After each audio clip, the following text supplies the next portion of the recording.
Shortly after the Xbox Series X launched last November, I made a video about how I thought that the Xbox's long first-party exclusive game drought was finally almost over. The Perfect Dark reboot had just been unveiled at the Game Awards, which capped a pretty impressive showing of Microsoft's first-party hand from the summer up to the end of the year. However, fast forward to just about before E3 this year, and, well, it was kinda tumbleweeds. Nothing had really shipped. Nothing had a concrete release date. But, following what I would argue was Microsoft's best E3 showcase ever in 2021, just this week, I'd like to make it official now. The Xbox's exclusive game drought is officially over. Finally.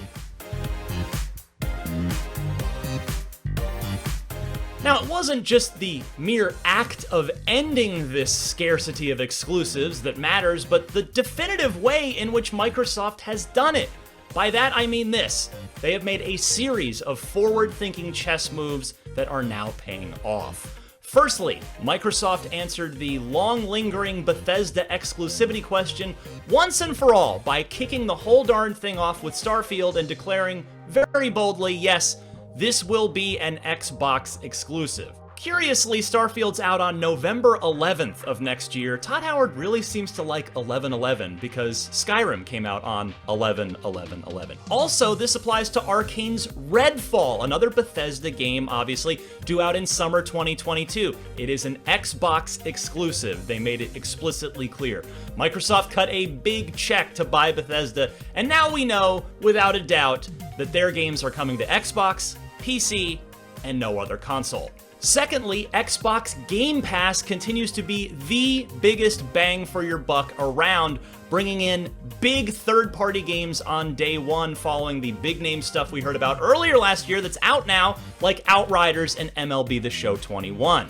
Turtle Rock's highly anticipated Left 4 Dead spiritual successor Back 4 Blood is going to cost $60 on PS5, but it's going to cost $0 on Xbox with your Game Pass subscription when it comes out on October 12th. Stalker 2 is out on April 28th as a timed third-party exclusive, and that too is heading straight into Game Pass. Same goes for Contraband, the new third-party exclusive from the developers of Just Cause at Avalanche. 12 Minutes is out finally in 2 months, and that's, again, Game Pass day one. And then Somerville, the moody new puzzle adventure from some of the original developers behind Limbo and Inside, also coming to Xbox Game Pass on day one when it launches next year. I'll keep going. A Plague's Tale, Requiem, Atomic Heart, The Ascent, Scorn, and the show-stealing Replaced are all debuting on Microsoft's game subscription service on day one. If you are not impressed by that, I don't know what to tell you. Thirdly, Microsoft's exclusive output is finally starting to gain steam. Take a look at what Microsoft has lined up for just the second half of this year. Sea of Thieves, A Pirate's Life on June 22nd, the Pirates of the Caribbean crossover. The Ascent on July 29th, the console version of Microsoft Flight Simulator, which, by the way,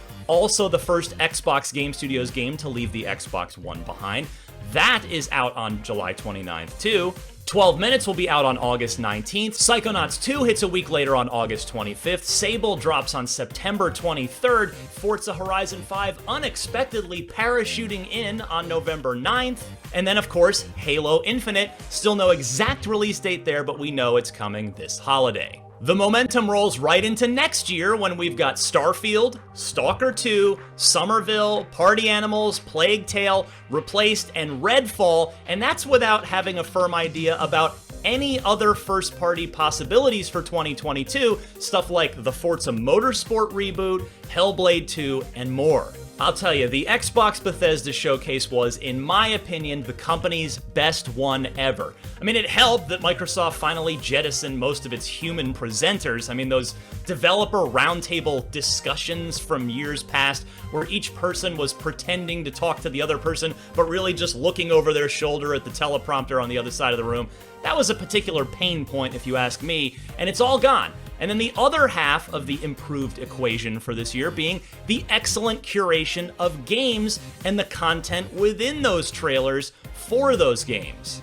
Halo Infinite rebounded from its disappointing 2020 campaign debut with a nice new campaign trailer that showed some interesting story elements, along with, of course, the excellent multiplayer uppercut punch trailer that showed off just a wonderful, wonderful montage and look at new weapons, new maps, etc. from Halo multiplayer. And then there's the aforementioned Forza Horizon 5, which Horizon literally never disappoints on that. And then the Outer Worlds 2 is going fully Xbox exclusive with the sequel here with that hilarious anti-trailer trailer. And I think it's worth pointing out too that Xbox still had a great conference without showing Perfect Dark, Avowed, Fable, State of Decay 3, or Hellblade 2. And we still don't know what some of their other first-party studios are up to yet, like Compulsion Games, the makers of We Happy Few, and id Software, what they're up to after Doom Eternal.